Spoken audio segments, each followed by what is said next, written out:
Bonjour à tous. Aujourd'hui, nous allons vous présenter un tutoriel sur les angles. Donc, la première partie de notre tutoriel, ce sera les différentes sortes d'angles qu'il existe dans le monde et nous allons vous en présenter 3 aujourd'hui. 4, pardon. Alors, nous allons d'abord vous présenter l'angle aigu. Donc, sa mesure est comprise entre 0 et 90 degrés. Donc, si vous voulez, on va vous montrer à quoi ça ressemble. En fait, nous allons pas en tracer, pas vraiment. Donc en fait, 0 c'est là et 90 c'est là. Donc ce sera tous entre tout ça et du coup voilà. Ensuite un angle droit, en fait c'est comme une équerre si vous voulez. Sa mesure est égale à 90 degrés. Donc c'est forcément là. En fait, c'est forcément comme ça l'angle. Comme ça. Tac. En angle aigu, sa mesure est comprise entre 90 degrés et 180. Donc ça vraiment là et là. Très loin de l'autre partie. Donc ça pourrait être tout ça en fait. Voilà, donc c'est 90 et 180. Donc à l'angle droit, sa mesure est égale à 180. Donc c'est obligé que c'est forcément comme le plat en fait. Tac. Vous tracez un trait, puis vous mettez au milieu et puis un angle plat. Du coup voilà. Donc la deuxième partie, comment utiliser ce rapporteur. D'abord nous allons peut-être vous présenter les matériaux que nous allons utiliser pour vous tracer plusieurs sortes d'angles. Tout d'abord, en fait, on a besoin d'une règle. Après, c'est pas obligatoire, vous pouvez prendre une équerre. On a besoin d'un rapporteur, ça c'est obligatoire. D'un compas, après, c'est vraiment pour faire la bissectrice, en fait, le compas. Après, celui-ci, c'est plutôt pour faire l'angle droit, en fait, parce que pour faire vraiment le vrai truc. Donc, voilà.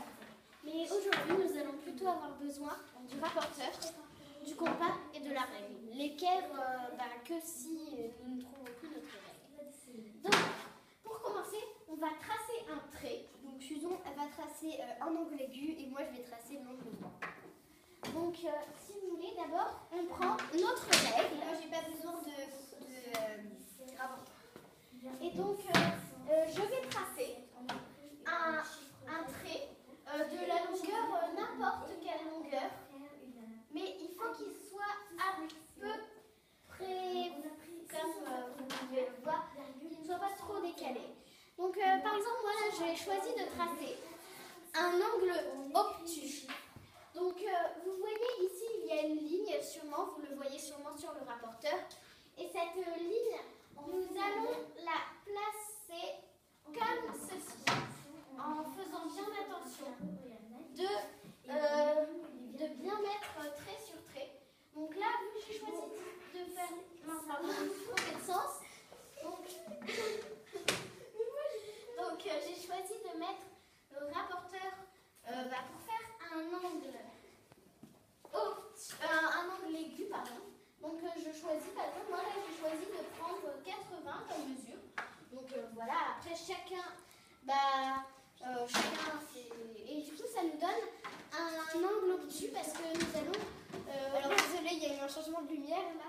Nous avons un angle obtus. Donc il suffit de relier le petit trait que j'ai tracé au compas.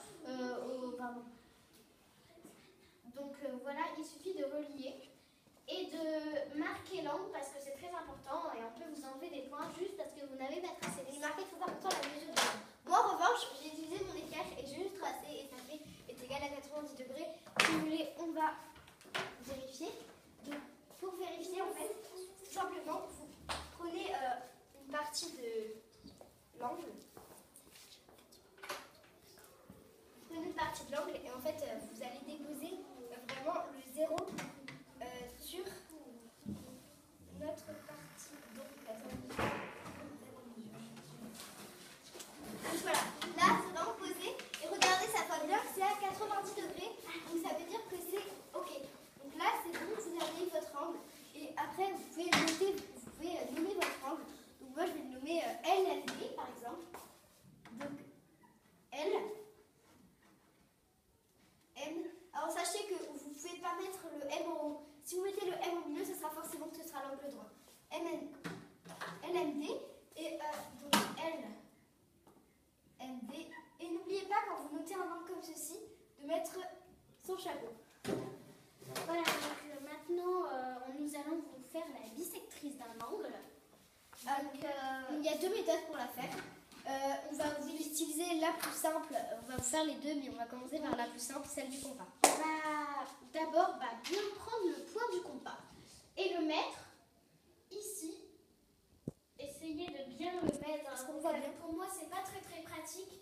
Et vous prenez une mesure au hasard et vous tracez 2 arcs de cercle. Donc moi, c'est pas très précis parce que ce soit avec la même mesure pour les deux arcs. Dur de le faire au compas.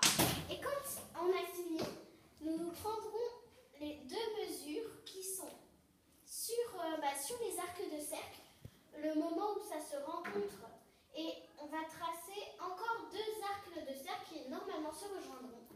Sachez qu'il faut toujours laisser les mesures. Les arcs, vous les effacez pas. Après, vous allez tracer votre bisektrice, mais ne les effacez surtout pas, parce que en maths, il faut toujours laisser les traits apparents. Voilà, donc là maintenant j'ai fini de tracer les arcs de cercle, et nous allons, là ici vous voyez c'est le milieu, donc c'est le point, et nous allons relier le point qui est là au point de l'angle. Donc, et ça va nous donner 2 angles parfaitement égales. Donc normalement c'est 70, donc là ça devrait être 35 à peu près. Donc notez, en fait, n'oubliez pas surtout pas les angles droits, ça c'est vraiment de les noter. De les noter en fait. Et vérifiez bien qu'ils sont à peu près de la même mesure parce que parfois c'est pas très précis. Donc j'espère que cette vidéo